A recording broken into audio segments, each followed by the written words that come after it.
Confidence, confidence, confidence. Everyone's telling you you've got to have it. Everyone tells you you want it. You want it.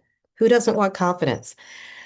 And it's necessary to be successful in business, to turn generational trauma into generational wealth. But how do you do it? And more importantly, what does it mean? When you know what something actually means, then you can start to cultivate it and create it for yourself, develop a personal relationship to it. I'm Dr. M. I'm a Chinese medicine psychologist.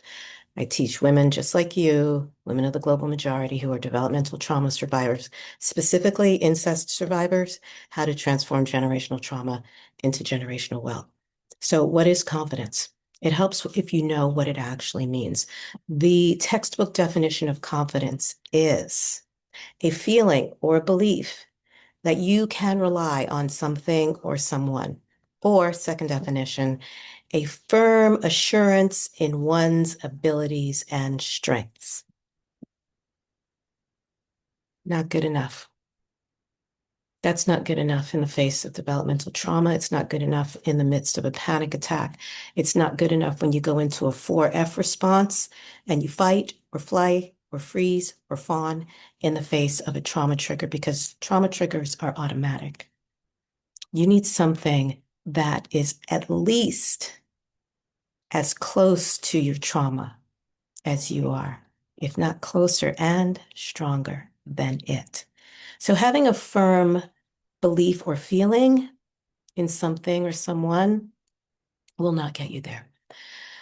Having firsthand eyewitness lived experience of something, a system that you know works day in and day out, no matter what, gives you clear, irrefutable evidence that you have something you can rely on outside of yourself.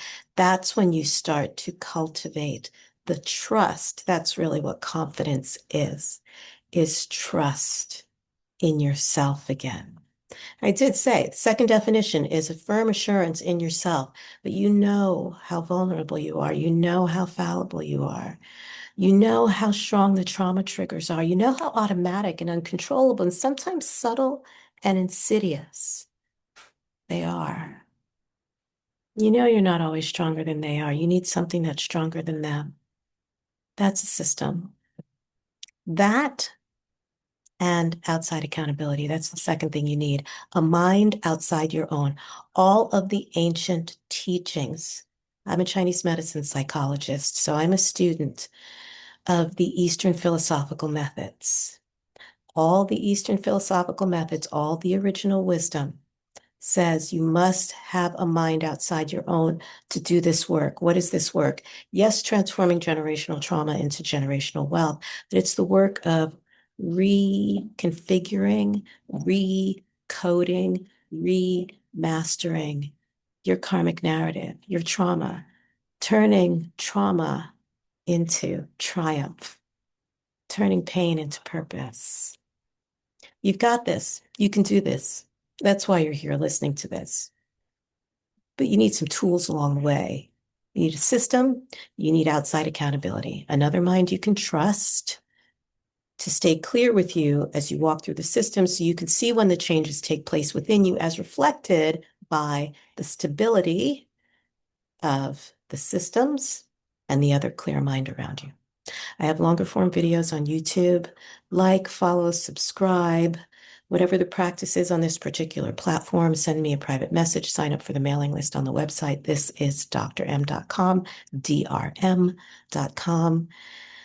And I'll get you as much information as you need. I'll go as deep down the rabbit hole as you are willing to yourself. And I'll meet you on the other side.